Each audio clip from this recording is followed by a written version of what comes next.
आपने ही मुझसे कहा था ना कि अगर मॉम डैड नहीं माने तब भी आप इससे शादी करेंगी। पर उस वक्त मैं प्यार की ताकत को समझ नहीं पाया था। उदय, तुझे तो लव एट फर्स्ट साइट हुआ था श्वेता की रैगिंग करते वक्त। मैं सोचता था लव एट फर्स्ट साइट कैसे पॉसिबल हो सकता है, लेकिन आज मैं समझ गया हूं प्यार कभी किसी वक्त या किसी जगह का मोहताज नहीं होता है। वो कॉलेज में हो सकता है या रैगिंग करते वक्त भी हो सकता है। और मुझे वो शादी के मंडप में हुआ। जब मैंने दीप्ति को पहली बार देखा मुझे तभी उससे प्यार हो गया। आई फेल इन लव। आपके शास्त्र, आपकी रस्में, आपके उसूल कुछ भी हो, मगर दीप्ति मेरी पत्नी है। वो मेरी लाइफ पार्टनर है। कोई चाहे कुछ भी कहे, but she is my wife. Police की बातें सुनकर मैं बहुत ही घबरा गई थी, लेकिन आपकी बातें सुन के मुझे पक्का यकीन है कि वो जिंदा मैं कसम है। खाकर तुमसे वादा करता हूँ, चाहे मुझे 7 समुंदर पार भी करना पड़े, मैं उसे वापस लेकर आऊंगा। शाबाश मेरे बेटे, शाबाश। पहले पारंपरिक तौर से शादी करने पर मुझे लगा ये तो सिर्फ एक थ्रिल के लिए है, लेकिन वही परंपरा के प्रति तुमने इज्जत दिखाई और अपने प्रेम के प्रति जो तुमने जिम्मेदारी दिखाई है उसके लिए शाबाश मेरे बेटे। Hats off to you, hats off.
दफा हो जा, दफा हो जा, दफा हो जा और भूल जा उसे।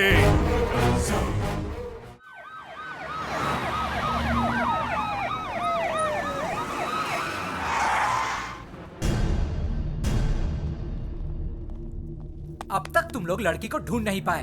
डिपार्टमेंट छक मार रहा है क्या? तुम लोग सो रहे हो? हम पूरी कोशिश कर रहे हैं सर। खाक कोशिश कर रहे हो? केस को बंद करने के तरीके ढूंढ रहे हो क्या? फिर कहोगे किसी ने उसे मार दिया और हम बॉडी को ढूंढ नहीं पाए। क्यों? यही है तुम्हारा वर्किंग स्टाइल? सरकारें बदलती रहती हैं सर, लेकिन हम अपना काम ईमानदारी से करते हैं और करते रहेंगे हमेशा। देखा देखा इसका तेवर। जबान पर लगाम दो। मेरी बेटी जब लापता हुई थी तब संदीप उसे वापस लेकर आया था, तुम्हारी पुलिस नहीं। और अब जब संदीप की पत्नी लापता हुई है तो मेरा भी फर्ज बनता है कि मैं उसकी मदद करूं। अरे गोपी, संदीप कहाँ है? जी कुछ भी पता नहीं। पिछले 3 दिनों से घर नहीं आया। दीप्ति के लिए अमेरिका का जॉब भी छोड़ दिया उसने। बेचारा। अब उसे क्या क्या सहना पड़ेगा ये तो वक्त ही बताएगा। कुछ नहीं होगा उसे। माना कि उसने उसे पल भर ही देखा होगा, लेकिन ऐसा प्यार उसे और कोई नहीं दे पाएगा। संदीप दीप्ति को जरूर ले आएगा।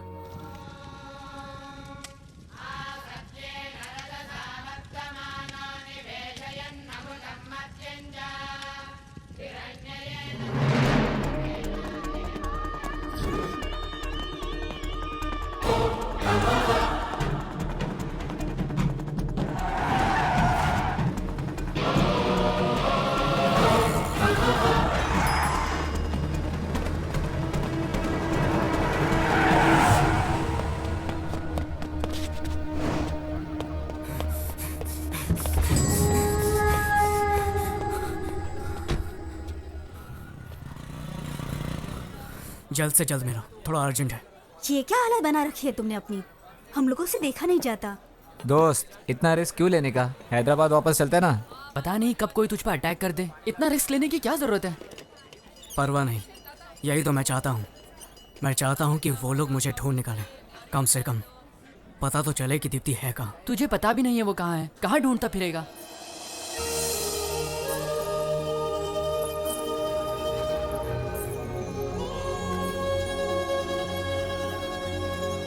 एक काम करो, तुम लोग जाओ, मुझे बस एक बाइक चाहिए। सैंडी, वापस आना तो दीप्ति के साथ ही। उम्मीद है तुम्हारा प्यार मिस ना हो। Take care. हाँ, मैंने तो इन्हें देखा है। ये रोज यहाँ से बस से शहर जाती थी। बड़ी सुंदर है। इन्होंने ही मुझे समझाया कि बच्चों को स्कूल में भेजना चाहिए, ना कि काम करना चाहिए, और मेरी बेटी को दाखिला उन्होंने ही दिलाया। ये जो कमला आप देख रहे हो ना, ये मुझे दीदी ने भेंट दिया था क्योंकि मैं स्कूल में ध्यान देती हूँ। ये फूल कितना सुंदर है ना।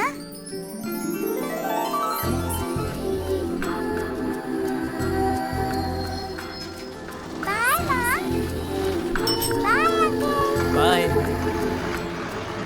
पता नहीं किस परेशानी में थी वो। दूल्हे को देखे बिना ही उसने हाँ कह दी। अच्छा सुनो सर, यहाँ करीब ही एक गांव में प्राइमरी स्कूल टीचर रहती है। वो दीप्ति की बहुत अच्छी दोस्त है। वो दोनों अक्सर यहाँ से गुजरते थे। उसे मिलकर देखना, कुछ न कुछ जरूर हाथ लगेगा। थैंक्स। सर ये तो बताइए, आप हो कौन? पुलिस वाले हो क्या? वो फोटो जिस दूल्हे के पास आई थी वो मैं ही हूँ। तेजाब फेंकेगा इस पर? हाँ, आप जाइए यहाँ से, मैं इसे देखता हूँ, मैं इसे संभालूंगा। मासूम लड़कियों को तेजाब से डराता है साले, समझता क्या है खुद को? तेजाब फेंकेगा? अरे तेजाब तो तुम जैसे लोगों पर फेंकना चाहिए। बीच सड़क पर गोली मार देनी चाहिए तुमको। साला पहचान देनी मुझे कौन हूं मैं?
दोस्त, यहाँ पर एक लड़की थी, वो कहाँ गई? स्कूल टीचर की बात कर रहे हो?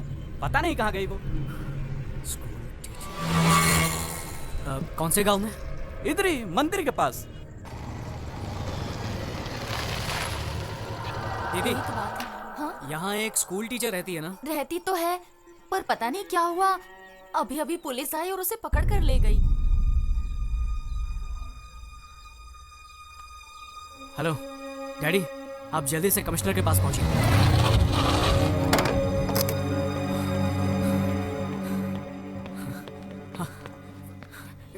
तू ठीक डैडी, तो है ना बेटा? क्या बात है? सैंडी, तुम बिल्कुल सही कह रहे थे। वो स्कूल टीचर दीप्ति के बारे में जरूर कुछ जानती है। सर, हमसे पहले ही ट्रेस कर लिया। हमने बहुत कोशिश की लेकिन वो लड़की एक शब्द भी बोल नहीं पा रही है। ये साफ है कि उसे जरूर कुछ पता है। मुझे लगता है कि मिस्टर सैंडी,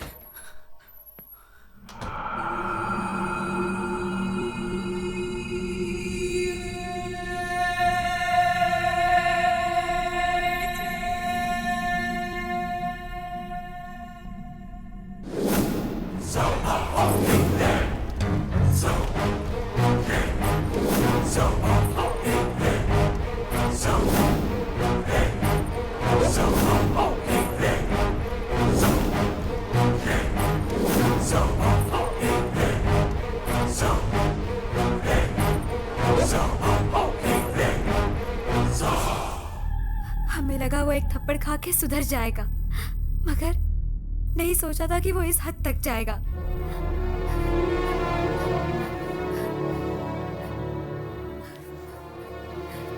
बस बहुत सुन लिया, अभी जाकर उसकी हड्डी पसली एक कर दूंगा।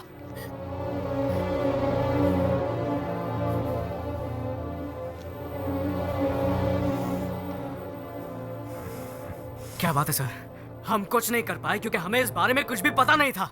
अब ये पता है कि दिवाकर ने किडनैप किया तो आप लोग चुप क्यों हैं? हमें उम्मीद थी कि दीप्ति जीवित होगी, लेकिन अब हमने जब सच्चाई सुनी है तो उम्मीद चली गई है। बात क्या है सर? देखिए, दिवाकर का कोई बाल विवाह का नहीं कर सकता है। वो कोई मामूली आदमी नहीं है। मैं ये सब कुछ नहीं जानता सर, मैं उससे डरने वाला नहीं हूँ। उसने दीप्ति को किडनैप करके बहुत बड़ी गलती की है और ये उसकी आखिरी गलती होगी। सैंडी, के ब्रदर्स, इन्हें तो पकड़कर गोली मार देनी चाहिए। प्रभाकर और दिवाकर, इनसे निपट पाना कोई आसान काम नहीं है। गलत फैमिली बैकग्राउंड में पले बढ़े, गलत संगत में रहे, इंसान से राक्षस बनने में इन लोगों को जरा भी वक्त नहीं लगता। ये है समाज के दो गंदे कीड़े, प्रभाकर, दिवाकर।